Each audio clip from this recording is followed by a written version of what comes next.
জিমির ঘুমানোর জায়গাটা দেখো, রাত্রিবেলা বালিশ এখানে দিয়েছি, হ্যাঁ মাঝখানে এই যে জিমির শোয়ার জায়গা, কিন্তু জিমির দেখো এখানটা শোবে না, বাবার বুকের ওপরে গিয়ে ওর চোখে ঘুম মানে ঘুমিয়ে তো চোখ করে আসে, কিন্তু তবুও ও ওখানটাই শোবে।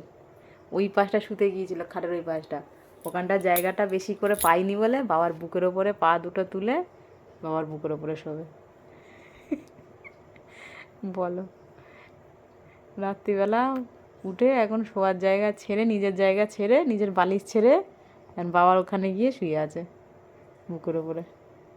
আর ওর বাপও এরকম, কেউ কারোর জায়গা ছাড়বে না একটু, বাবা রে বাবা ভালো করে ওর জায়গাটা করে নিচ্ছে দেখো। চোখেতে ঘুম একেবারে হয়ে যাচ্ছে, চোখ আর খুলে রাখতে পারছে না। ও জিমি, জিমি গো, চোখে কি ভীষণ ঘুম? হ্যাঁ, চোখ খুলে রাখতে পারছো না তুমি? বাবাকে বলো, একটু বোঝানোর চেষ্টা করো, বল বাবা তুমি একটু এদিকটা সরে এসো, এসির হাওয়াটা ওখানটা ভালোটা লাগছে, আমি ওই জন্য ওখানটা শুতে গেছি, তুমি এদিকটা সরে এসো না বাবা। বাবাকে তুই এখন কনফিডেন্সে নে নিজের, বাবাকে এখন বল বুঝিয়ে, তুমি একটু এদিকটা সরে এসো, তাহলে আমি ওখানটা শুই, ওখানে দেখো না কি সুন্দর চিলচিট হাওয়া আসছে, আমি ওইখানটা শোবো একটু বাবা। বল জিমি বল বল, শুনছে না?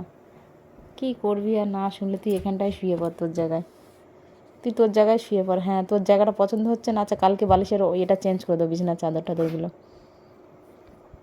শুয়ে পড়ো, এখানে শুয়ে পড়ো, তুমি তোমার জায়গায় শুয়ে পড়ো। ওদের ওয়াক্স কী করছে দেখ, নিজের পা ঠা সব পরিষ্কার করছে এখন। না আমার সঙ্গে হুড়ুহুড়ি করলে হবে না, এই কী কথা, শুয়ে পড় বাবা, শুয়ে পড়, শুয়ে পড়, ঢুকুম কর, তুই তোর জায়গায় ঢুকুম কর। অনেকক্ষণ থেকে দেখছি জিনিসটা, রাত্রির অনেক হয়েছে, একটা বাজতে যায়, না ঘুমিয়ে তুই কি এখানে চালাকি করছিস?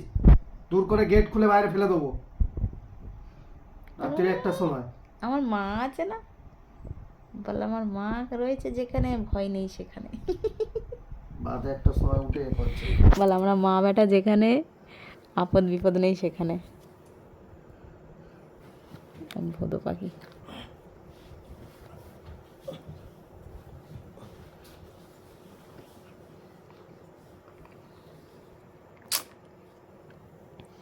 হ্যাঁ, পুক করে জড়িয়ে ধরে নিয়ে শুয়ে পড়লো ছেলেটাকে, দেখেছো রাত দুপুরে বাপ বেটার সিন।